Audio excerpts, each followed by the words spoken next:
All right, everyone, welcome back. Welcome, my market heroes. Um, Now, again, a short call is an undefined risk trade. And while I don't give a shit about that, a lot of people with not that much experience, and this is, by the way, this is totally fine. They wanna make sure they don't lose more amount of money that they're comfortable with. So one of the things that they ask for are stop losses. So we want to kind of try to find out here if it's more advantageous for us to have stop losses on our calls. Now, this is not a defined risk strategy at this point. A short call is still an undefined risk strategy and can't be done yet. It can't be done in a non-margined account. Having a stop loss is just it's not defining your risk on order entry. So thus, this is still just in the undefined risk in the margin account type thing. So, a lot of people are saying, well, Steven, I know short calls work. I know they work in bull markets. I know they work after stocks are up. I know that 16 deltas is the way to go, but I saw that you can lose $750 is your worst loss over the last 14 and a half years for a 16 delta call. Like, maybe I should put a stop loss. So this is kind of where we're going, and I don't really remember the results, so I'm not really going to curve fit any of this. So again, a short call, just selling the call. Your probability of making money is 100 minus the delta. So if we are going to go ahead and say, okay, I want to place a trade where we could be right around 80% of the time, I would sell the 151 call and I have a 78% chance of making money. The reason I have that is because the 251 call has a 22 delta. The delta of a call are the chances it's going to expire in the money, right?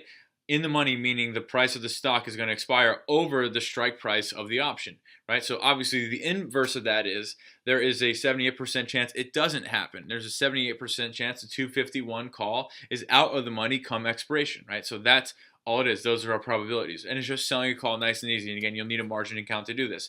So we make money if prices go down, if implied volatility decreases, and also at the same time, we make money if the stocks goes up, just not above our short strike. So it's kind of cool. So what we're going to do here is we're going to do a little bit of study, and it's a big study. So 18,000 plus occurrences. And again, all we're trying to do is we're trying to find out if stop losses are more advantageous for us. The only thing I care about is making the most amount of money. That's all I care about. I don't care about having smaller losses. I care about making the most amount of money. So let's see if this works here. So what we're going to do is we're going to sell every single day. We sold the 16 delta call. That gives us an 84% chance of making money straight off the bat in terms of raw probabilities, right? So the first thing we did was we held it until expiration. And you guys have seen those results, but you'll see them again. And we'll see how they did. The second thing that we're going to do is we're going to buy it back for 50% of max profit if we can, right? If it doesn't get bought back for 50% of max profit, we can totally, we'll let it expire, right? The third thing we're going to do is we're going to place a stop loss at 100% of the credit we receive.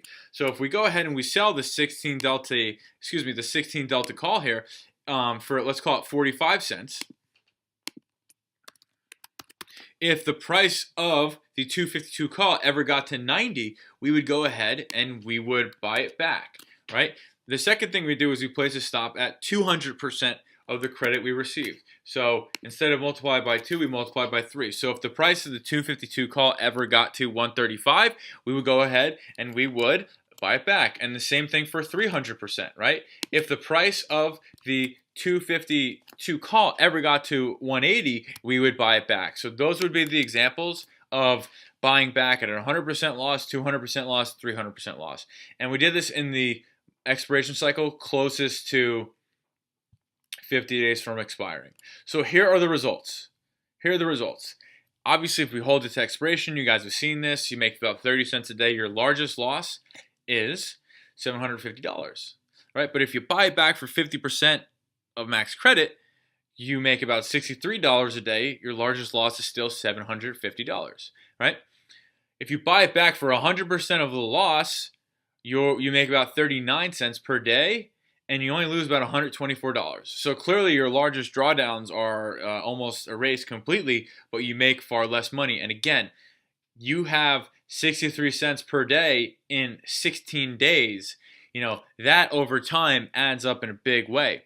And then again, 200%, you make 54 cents in 24 days, and then 300% you make 61 cents in 32 days. So again, while these are quite similar numbers, it turns out that the most important thing for me is the P&L per day. So while buying back for 300% loss isn't the worst thing in the world, the difference in P&L per day and the days in trade over time, and again, I do dozens of contracts, hundreds of contracts sometimes, it always adds up. So I recommend never having a stop loss for this. However, if you want to have a stop loss, the best one to do is at 300% or 4 times the initial credit received. And one of the really interesting things is, when we talk about why is just buying the winners so much more effective than everything else, well, it turns out that a lot of the time, and the things that aren't profitable or would have got stopped out that all of a sudden become profitable are really large. Here's some crazy numbers for you guys.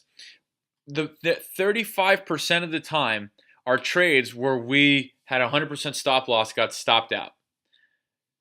20% of the time, our trades where we had a 200% stop loss got stopped out, and 60% of the time where our trades had 300% stop loss got stopped out. However, when we had an 100% stop loss, and out of those 35% that were stopped out, 2/3 of them came back to be a profit.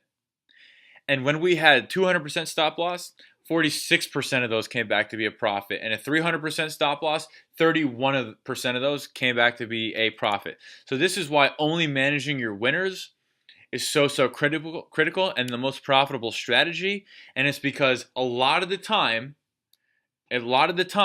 your losers that would have been stopped out come back to being winners. So again, if you care about just making the most amount of money like I do, if you care about that, you're going to just manage your winners at 50% of max profit. If you're a little worried about some of the larger stop losses, you can go ahead and you can place a loss at about 300% of the credit you received. However, knowing all along that 31% of those times that you get stopped out, they would have came back to be a full-on profit. So just remember that. I'll see you guys in the next video.